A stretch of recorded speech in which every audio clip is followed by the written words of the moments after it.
Christian Ballard, Ballard Sports Media, coming at you for Touchdown Tuesdays. Let me check something just 1 second. Let's see if this is working because it's not. Let me see.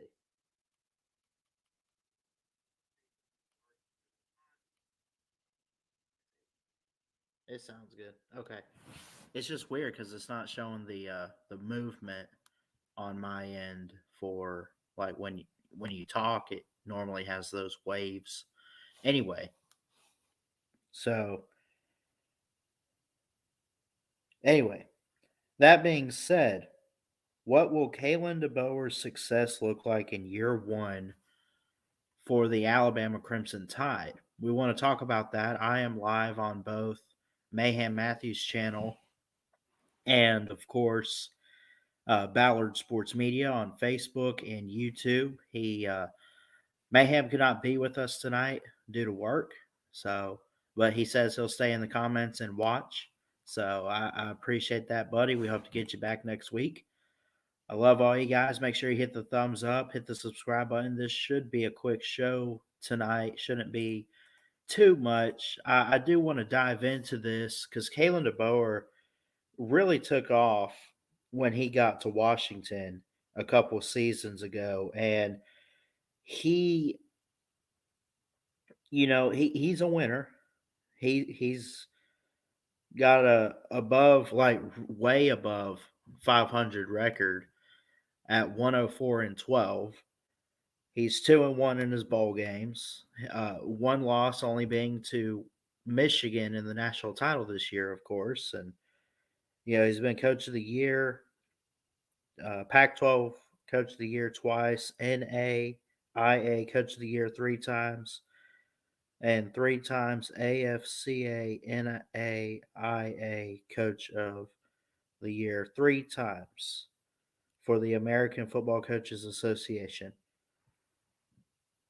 So I look at this and I say his record speaks for itself. At Sioux Falls, he had a 67-3 record. At Fresno State, he was 12-6 within 2 seasons. He was 25-3 at Washington in 2 seasons, which at this point, looking at this, kind of worries me a little bit. What if he's only at Alabama for 2 seasons? We don't know. This is just a good holding spot for the guy to replace Nick Saban. I think it's a good choice for Kalen DeBoer. I have made my thoughts very clear on that recently when he took over just 3 weeks ago. So, 104-12, a conference title, Pac-12 conference title. Has never, he's lost semifinals and he's won championships. He's lost a championship, right? In his other conferences.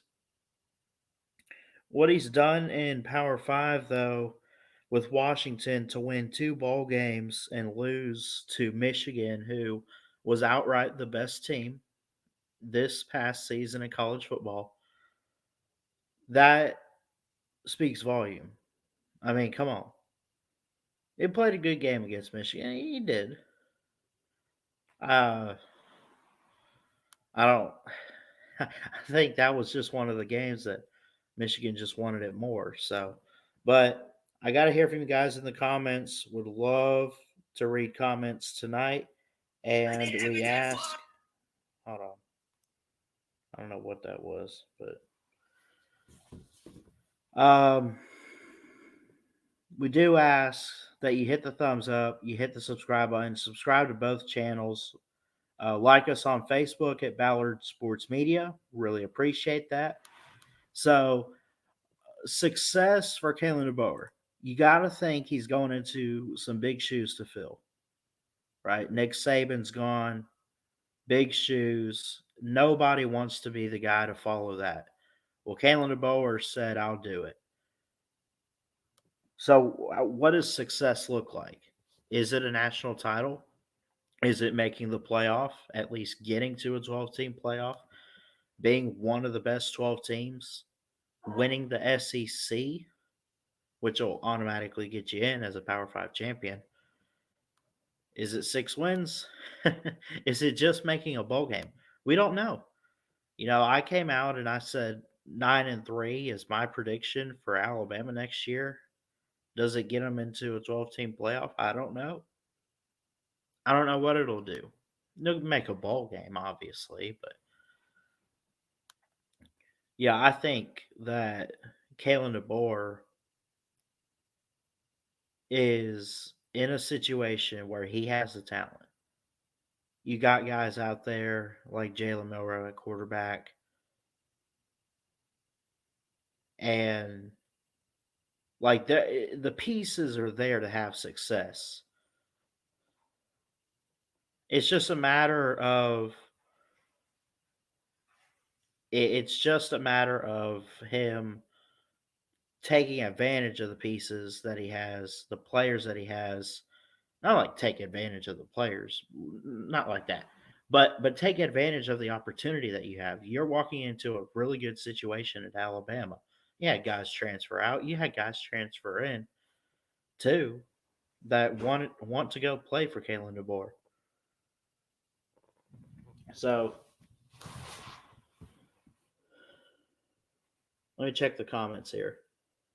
What's up, Ramajama Taylor? Future looks bright. Nick Saban went from Darth Vader role to Emperor Palpatine. I can read comments, Mayhem. I believe Kalen DeBoer will be successful at Alabama. Will it look like Saban's success? No, but you can expect Deboer to win a natty in his first 5 years. Don't think that's out of reach. I agree.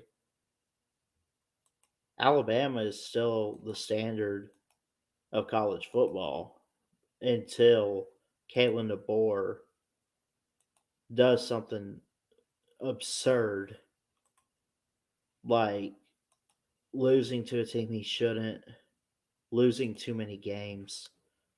How many is too many? More than three? You can't expect to get the best out of the first year. You just can't. By the way, A Day is April 13th. A time is yet to be announced, but they will have it on Saturday, April 13th, and then they open on August 31st this year with Western Kentucky. I said they lose to teams like Georgia. I said they probably drop that Oklahoma game and they probably drop LSU. That's at most. I just don't see Kalen DeBoer coming in and dominating this schedule like Nick Saban would. Imagine if Nick Saban were here still. He might do okay. He might get you back to a national title. Nick Saban. Check the schedule out, folks. Real quick.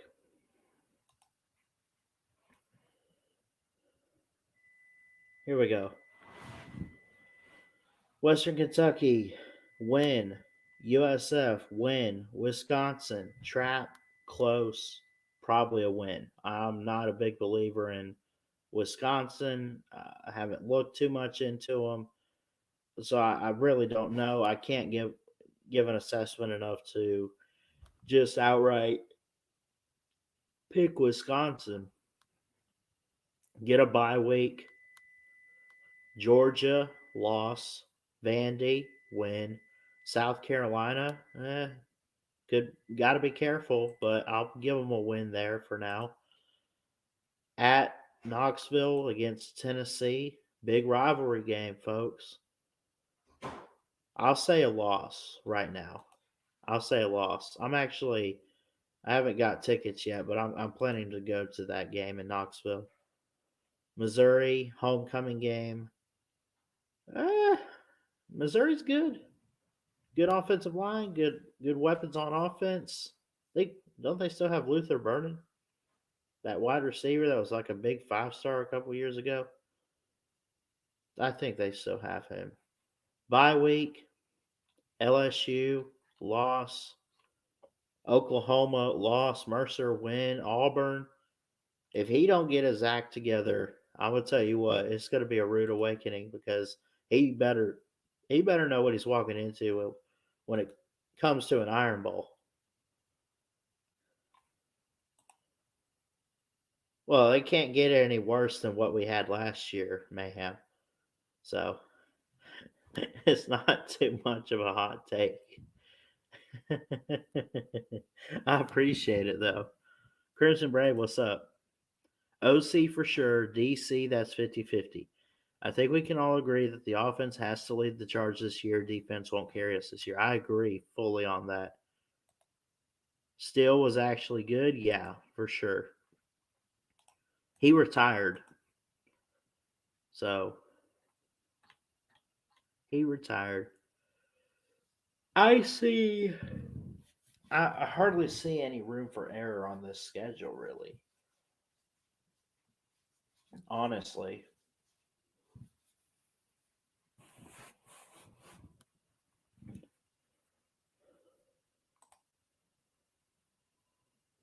Want to know my thoughts on Milrow? Think he'll do great. I think he's a good quarterback. The had Saban stayed, maybe he would be a Heisman finalist this next year. It's not going to happen with Kalen Deboer. He'll get better, but he still has to earn his way on the field. Still has to prove himself. I think Jalen Milrow is talented. Think he's got the physical tools that you need. He's athletic with his legs. Can throw the deep ball, throw over the. He can do it. He's going to have weapons around him. I'm just curious about the play calling with the new OC. By the way, who is it? Ryan or Brian Grubb from Washington?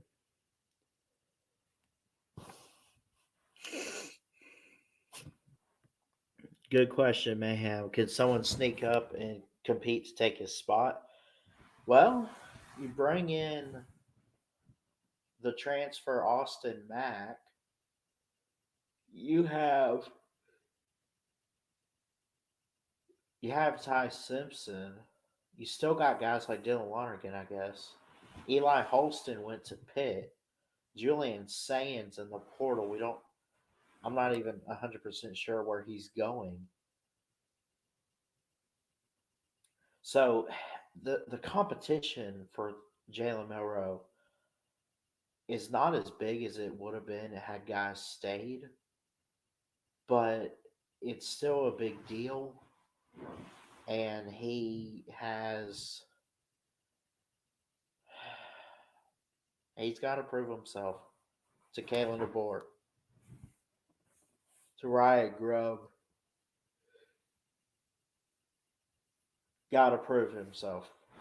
I think he can. I think he can. Ohio State. Okay. Thank you. Simpson will be the guy if Milrow isn't. I agree. So yeah, just a quick episode tonight. We'll keep it rolling here for a few, but again, I think it's a doable schedule. I think 9-3 is probably your ceiling. I just don't. I can't find 10 wins for a non Nick Saban led Alabama team. I just can't. I'm sorry. They're good. They'll be good, but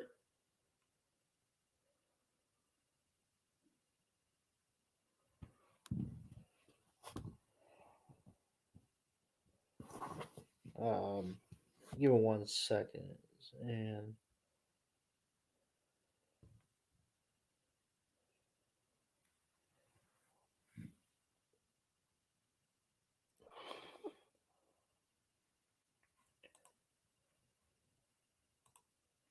you lose guys like Jermaine Burton and Isaiah Bond, who is in the wide receiver room.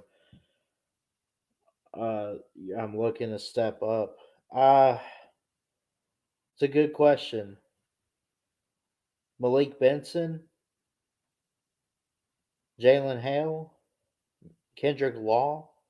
I mean, those are just names, but I haven't really looked into those guys as far as their decisions. I mean, and you got the transfer portal window. I just don't know who all's going to stay and who's like. There's still so much. You got young guys out there like Jax Porter as a freshman tight end. Yes, you still got Robbie Utes, Kobe McNeil, Ty Lockwood comes in, Danny Lewis, Miles Kitzelman. I could go down the list.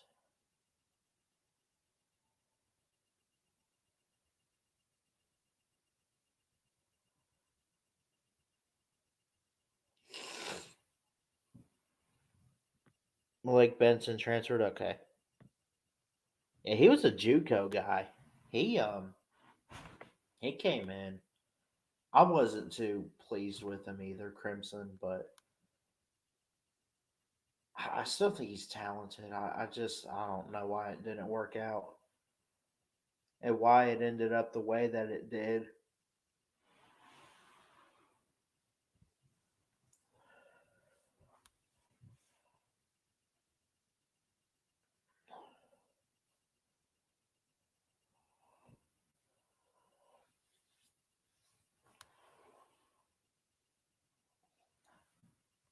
Yeah, Ja'Cory Brooks to Louisville.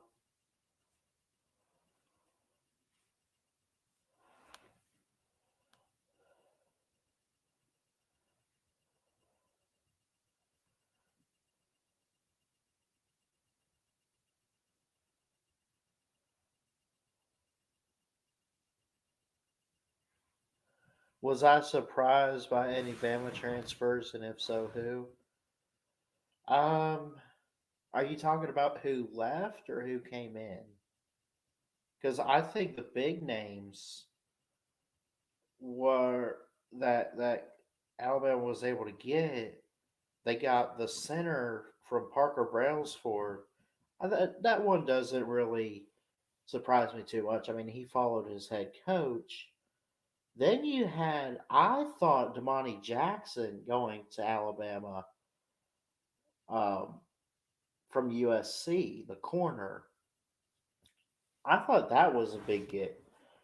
Very versatile. He's fast. He plays physical. He's good on defense. Can bat the ball away. He played 600 plus snaps last year. Uh, but again, you got to think they were ranked. USC was 103rd in pass defense. So he did good on his own, but his teammates and his coaching on defense was not. It wasn't up to par for USC. And you got to think Caleb Downs is gone, Trey Amos is gone, Kool Aid and Terrion going to the draft. So it's probably going to be Damani Jackson leading the secondary, but we'll see. I really don't know.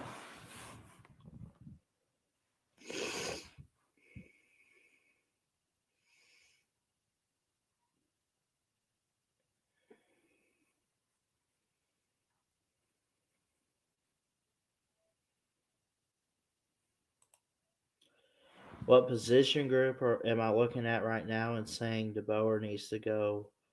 I would say without hesitation, get more receivers, build depth. We've had guys rotated at Alabama that I'm not going to say they're not good, but it just hasn't worked out at Alabama for Alabama standards.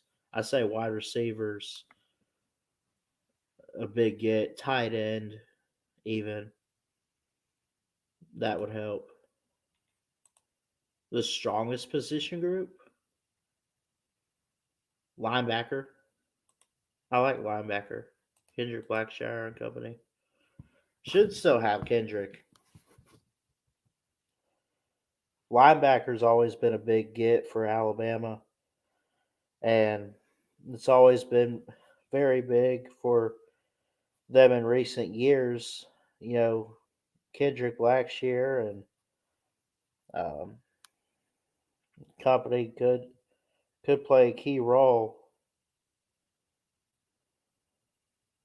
Actually, Blackshire, let me see.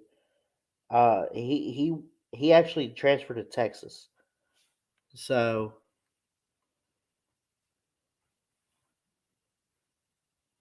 he doesn't even lead the. He's not even there. Uh, what about? Let me see. Deontay Lawson is returning, so he'll be the big step up. Lawson will do his part to help the Alabama Crimson Tide linebacker core, to help the pass rush. I think he's going to lead the defense there.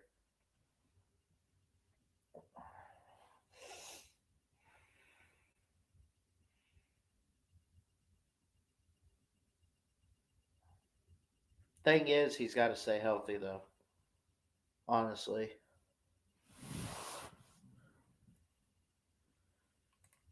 so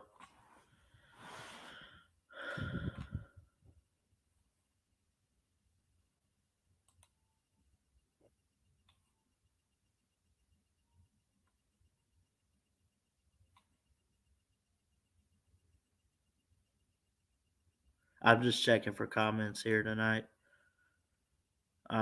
You guys can leave comments if you want to. If you watch this back, thank you. We won't be on here too much longer. Probably give it about another minute or so here, because I do need some rest tonight. But I really didn't come into this show. I've kind of had a long day. I haven't had time to like honestly get notes together or whatever. So, but make sure, by the way, you guys are subscribed to the channels, Ballard Sports Media and Mayhem Matthew. Appreciate you guys. I love you guys. Make sure you hit the thumbs up on both and like us on Facebook at Ballard Sports Media. And yeah, I'll go ahead and get out of here. We'll call it a night. And yeah, we'll see you guys next time. Hopefully, we get Mayhem back next week. Can I even do the show next week? Yeah, I can do the show. Okay, I'm not working. Uh, 2 weeks from uh, tonight, though, I will be working. So, but we'll see. Anyway, love you guys. Have a good one, and we'll see you next time. Ballard Sports Media. Check it out. I love y'all. Peace.